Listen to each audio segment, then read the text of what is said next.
et merci d'avoir répondu à l'invitation de la France Insoumise pour cette conférence de presse où nous allons présenter nos priorités pour les élections municipales au Puy-en-Velay. Avant de commencer, je tenais à remercier chaleureusement le propriétaire des lieux de nous accueillir. Des habitués de ce bar qui sont sur notre liste nous ont conseillé l'endroit, et quelle bonne idée. De tout temps, la politique se discutait dans les cafés. La tradition depuis la Révolution française est ainsi maintenue. Je dirais d'abord qu'aujourd'hui est un grand jour. C'est un grand jour parce qu'à New York, il y a des élections municipales. Et le favori qui va gagner, c'est Zoran Mamdani, candidat démocrate, membre des démocrates socialistes d'Amérique. Il se présente avec le slogan « New York n'est pas à vendre ».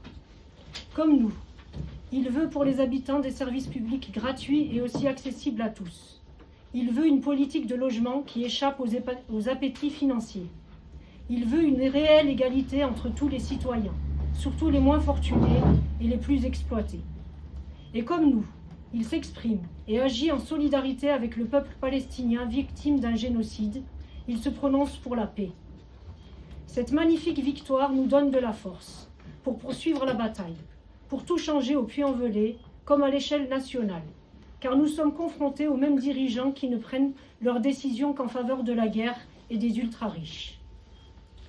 C'est pour cela que, dans le prolongement de l'action de la France Insoumise, pour les dégager tous et tous ceux qui soutiennent le macronisme, nous nous engageons pour une liste aux élections municipales dont mes amis de la France Insoumise m'ont fait l'honneur d'être la chef de file, accompagnée de Pascal Samout.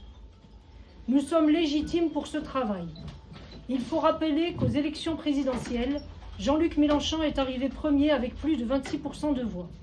2269 électeurs, c'est 3 points de plus qu'en 2017. Et même aux élections européennes, où il y avait 50% d'abstention, et en particulier dans les quartiers populaires qui nous sont favorables, nous avons doublé le nombre de nos voix. Nos groupes d'action qui regroupent des militants du Puy-en-Velay ont augmenté leurs effectifs de dizaines de membres.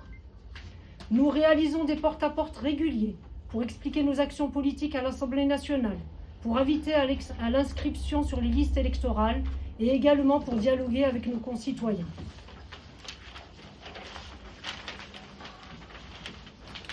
Lorsque nous discutons avec les habitants du Puy qui font confiance à la France Insoumise, ils nous parlent tout à la fois de la difficulté à vivre avec leur salaire ou leurs allocations, des problèmes qu'ils rencontrent pour se soigner, de l'inquiétude pour l'avenir de leurs enfants. Ils nous parlent de ça, et tout aussi bien de l'absence de bus à partir de 19h30 pour revenir de leur travail, du coût des fournitures scolaires dans les écoles, ou de celui des cantines, ou bien même du prix de l'eau. C'est pour cela qu'ils attendent de nous que nous allions aussi au municipal. C'est pour cela que nous ne séparons pas les problèmes locaux et les problèmes nationaux. Au contraire, ils s'imbriquent les uns dans les autres.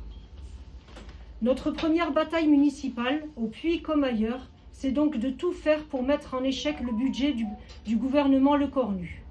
Il y a un danger car ce budget peut aller jusqu'au bout grâce à une alliance inédite. Une alliance de fait entre la Macronie, les LR, représentés par M. Wauquiez, le Rassemblement national et malheureusement aussi le Parti socialiste qui veut négocier quelques miettes dans un océan d'attaques contre la population pour préserver les profits des ultra-riches.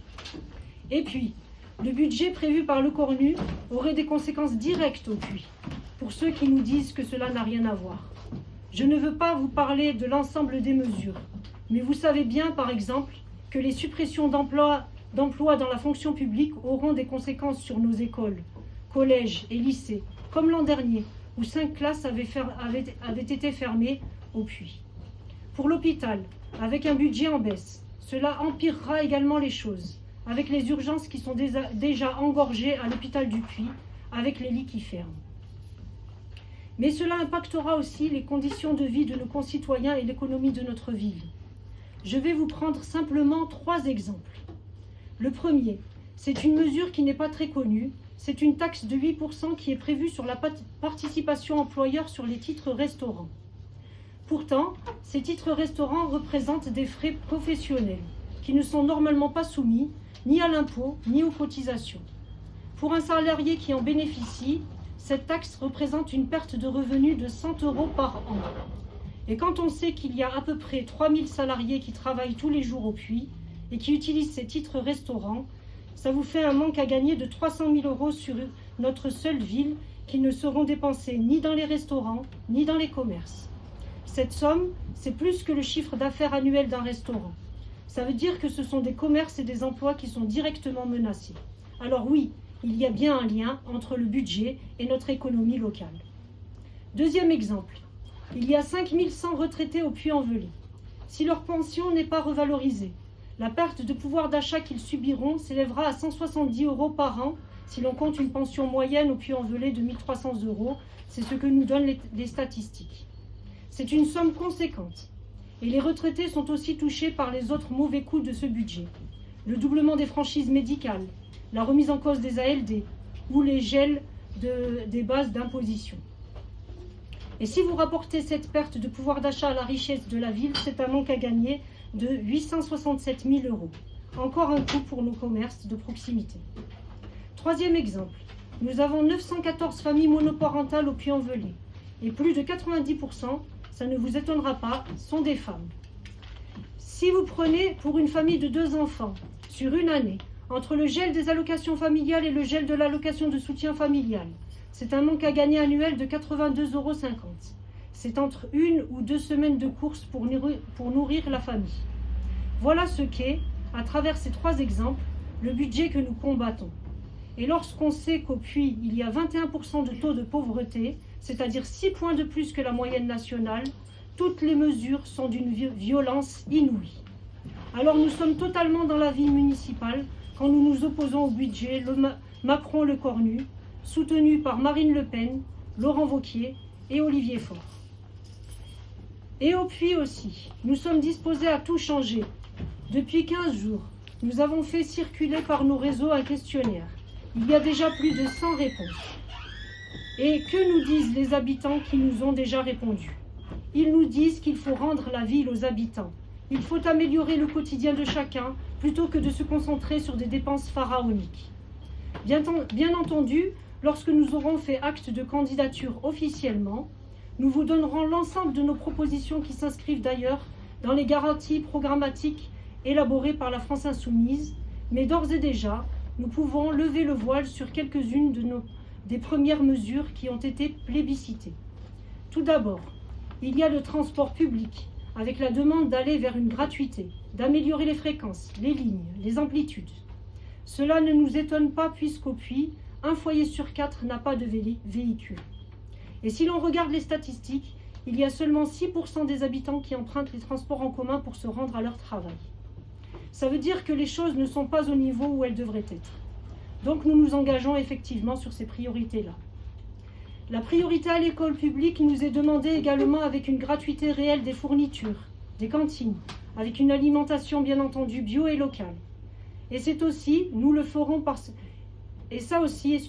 nous le ferons parce que c'est bien ce qui permet c'est bien l'avenir de nos enfants, c'est ce qui nous préoccupe et c'est ce qui préoccupe nos concitoyens, car l'école, c'est bien ce qui permet de donner à toutes et tous une instruction qui leur permette d'accéder au meilleur. C'est ce que veulent les familles pour leurs enfants. On nous demande également une démocratie locale réelle avec des assemblées citoyennes pour décider des investissements qui améliorent la vie quotidienne. Une réelle transparence sur l'action municipale et même sur les grands projets des référendums d'initiative citoyenne. Cela aussi, nous le ferons parce que nous ne supportons pas le déni de démocratie permanent auquel nous sommes soumis avec la Ve République et Macron à sa tête, qui ne respecte ni les élus du peuple, ni le peuple lui-même. Et c'est la même chose à la mairie du Puy. La lutte contre les inégalités est également une priorité pour nos concitoyens. On nous demande de mettre en place des lieux d'accueil pour les personnes en situation de grande pauvreté, avec une généralisation également de la tarification sociale et même de la gratuité sur certains services publics, et les premiers mètres cubes d'eau gratuits. Et puis également de lutter contre le racisme, contre le sexisme, contre la LGBT-phobie et contre toutes les discriminations. Cela aussi fera partie de nos priorités. Et enfin, bien entendu, nous agirons pour le respect de l'environnement. Nous développerons le vivant dans la commune avec plus d'espaces verts, plus de coulées vertes, des énergies renouvelables pour le chauffage urbain et la rénovation thermique des bâtiments publics. C'est une urgence. Et puis, nous prendrons une mesure qui est symbolique dans notre département avec la sinistre loi du plomb. Nous interdirons l'usage des néonicotinoïdes sur la commune car ils constituent un trouble majeur à l'ordre public, en menaçant le vivant et en menaçant la santé de tous. Alors, bien entendu, ce sont quelques priorités. Nous continuerons à vous informer sur notre programme au fur et à mesure, en matière de logement, de transport et mobilité, d'école, enfance et jeunesse, de gestion des déchets, des espaces de vie publique et de la vie de quartier, de démocratie locale, des sports et culture, d'environnement, de lutte contre les inégalités, d'impôts locaux et de budget, de tranquillité et de santé. Notre liste est et sera une liste d'union populaire de toutes celles et ceux qui se retrouvent sur notre programme. Alors je voudrais maintenant répondre à une dernière question. Pourquoi une liste France Insoumise seule? Nous sommes pour l'unité populaire autour d'un programme de rupture. Force est de constater que le Parti socialiste, accompagné en cela par le groupuscule Place Publique, s'est fourvoyé en abandonnant ses engagements du nouveau Front populaire. Il a permis que le budget d'austérité de Bayrou soit adopté l'an dernier, et il fait de même avec celui de Le Cornu, qui est bien pire cette année. Au Puy-en-Velay, le chef de file municipal désigné par le Parti socialiste assume totalement cette orientation, comme d'ailleurs, je crois, la section du Parti socialiste. Il avait même pris à partie par voie de presse la France insoumise l'an dernier, lorsque nous nous battions contre les fermetures de classes liées au budget Bayrou, en disant que cela n'avait rien à voir. Vous comprenez bien que nous n'avons aucune raison de croire que des gens qui ne respectent pas le mandat sur lequel ils ont été élus à l'Assemblée nationale le respecteraient une fois élus au conseil municipal du Puy. Par contre, nous le disons ici, et nous le disons publiquement, nous sommes toujours prêts à discuter avec nos camarades de Génération S, des écologistes, de la REV et du Parti communiste français. Malgré nos différences, nous avons censuré ensemble Le Cornu, donc nous pouvons continuer à agir ensemble, dans le respect de chacun, et bien entendu de celui des réalités électorales. C'est comme cela que s'était constitué le NFP. Il n'y a aucune raison que cela ne se fasse pas au Puy. D'ailleurs, nous leur avons dit, nous leur avons écrit, et nous attendons leur réponse, et que les choses soient bien claires, notre porte leur reste ouverte. Quoi qu'il en soit, nous allons continuer à porter la voix des plus de 2000 ponotes et ponos qui ont fait confiance à la France insoumise. Ils ont besoin d'une mairie qui leur ressemble, qui soit ouverte, démocratique, sociale, écologiste, laïque. Comme nos députés à l'Assemblée nationale, nous serons leur porte-parole pour agir ensemble, pour tout changer dans notre pays, tout changer au Puy-en-Velay, comme l'ont fait nos frères et sœurs à New York, au siège de la bourse, au siège du capitalisme mondial. S'ils l'ont pu là-bas, nous le pouvons chez nous, au Puy aussi. Nous gagnerons. Oui.